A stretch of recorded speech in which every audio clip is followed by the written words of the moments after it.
apakah betul ada kecurangan yang terjadi melalui sistem informasi rekapitulasi elektronik atau Sirekap. Tidak ada perbaikan yang signifikan dari KPU dalam melihat persoalan-persoalan soal kematian dari KPPS ini.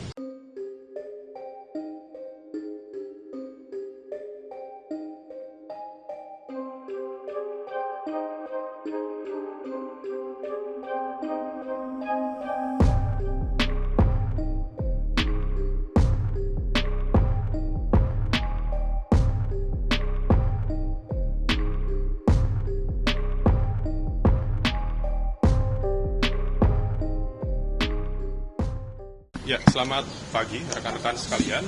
Hari ini kami dari Indonesia Corruption Watch dan juga Kontras hadir di kantor Komisi Pemilihan Umum Republik Indonesia untuk menyampaikan permohonan informasi mengenai permasalahan KPPS dan juga permasalahan Sirekap.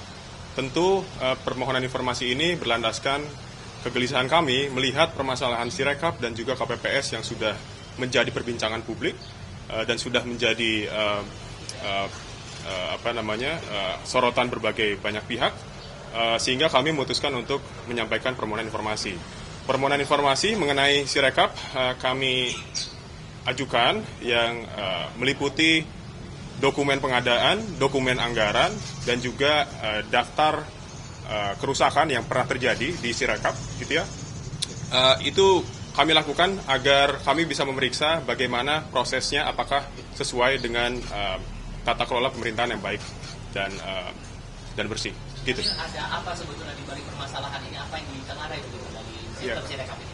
Ya, di tengah dugaan kecurangan pemilu yang masif, tentu kami ingin memeriksa apakah betul ada kecurangan yang terjadi melalui sistem informasi rekapitulasi elektronik atau Sirekap.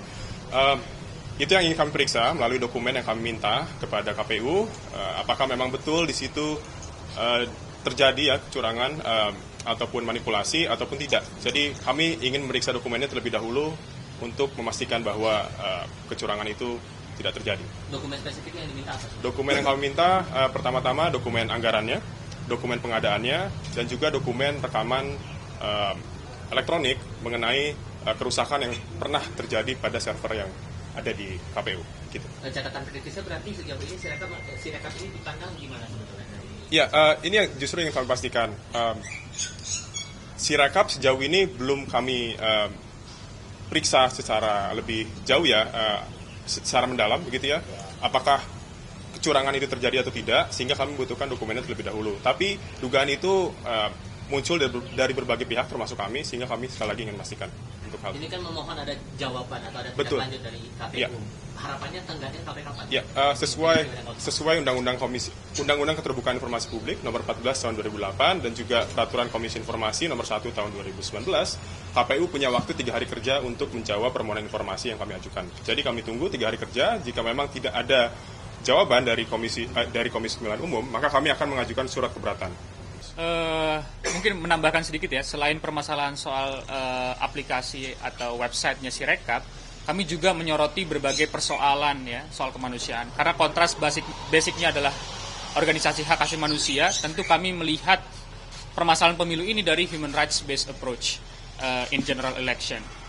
Jadi pendekatan hak asasi manusia itulah yang harus dikedepankan dalam penyelenggaraan pemilu. Nah, hari ini kita melihat bahwa ada 91 per kemarin begitu ya, 94 petugas KPPS yang telah meninggal dunia dan 4.000 lebih dinyatakan sakit. Dan kami meminta pertanggungjawaban KPU gitu ya. Seharusnya KPU bisa secara terbuka dan transparan menyampaikan kepada publik gitu ya. Apa sebetulnya alasan sesungguhnya? Kalau kemarin kita lihat hanya kelelahan gitu ya. Berulang-ulang disebutkan hanya kelelahan dan seterusnya. 2019 kita ingat juga bahwa 800 lebih meninggal juga karena kelelahan. Artinya apa? Tidak ada perbaikan yang signifikan dari KPU dalam melihat persoalan-persoalan soal kematian dari KPPS ini. Nah, itu yang pertama. Yang kedua, kami juga menagih gitu ya, KPU sebagai penyelenggara pemilu juga bisa menyampaikan kepada publik secara transparan dan akuntabel bagaimana kompensasi ya yang akan diberikan kepada korban atau keluarga korban ya, baik yang sakit maupun yang meninggal dunia ya, walaupun sebetulnya sudah ada beberapa dokumen yang disampaikan kepada KPU, tapi kami ingin menegaskan gitu ya bahwa informasi publik yang kami ajukan ini untuk memantik agar KPU bisa secara terbuka dan transparan dalam melihat itu. Yang poin ketiga yang ada dalam surat keterbukaan informasi yang Kontras dan ICW ajukan itu juga soal kecurangan tentu saja.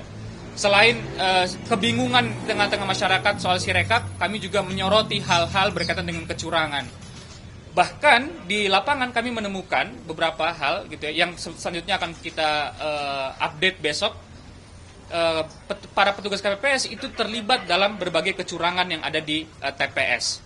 Artinya karena petugas KPPS itu bertanggung jawab kepada KPU sebagai penyelenggara, KPU juga harus menjelaskan secara terbuka gitu ya. Bukan hanya sebatas tugasnya Bawaslu, tapi KPU juga punya kewajiban moral untuk menjelaskan kepada masyarakat soal kecurangan-kecurangan yang ada. Nah, kecurangan-kecurangan ini jumlahnya sangat banyak, sangat besar dilakukan oleh petugas KPPS. Dan itu yang coba untuk kita tagih begitu ya kepada KPU informasi-informasi soal ini. Dan yang terakhir kami mau mencoba untuk menanyakan kepada KPU apa perlindungan fisik dan perlindungan hukum terhadap petugas KPPS. Kita tahu kemarin di Pamengkasan ada teror berupa bom yang dilakukan oleh orang yang tidak dikenal gitu ya kepada salah satu petugas KPPS. Walaupun sudah diusut oleh Polda Jatim ya kalau saya tidak salah, tapi paling tidak KPPS yang kemudian direkrut oleh KPU ini juga memiliki satu tanggung jawab gitu ya soal perlindungan hukum atau perlindungan fisik karena hal-hal tersebut berkaitan dengan kekerasan dan nyawa, dan kami berharap bahwa KPU bisa bertanggung jawab untuk menyelesaikan hal-hal tersebut. Mungkin itu cukup.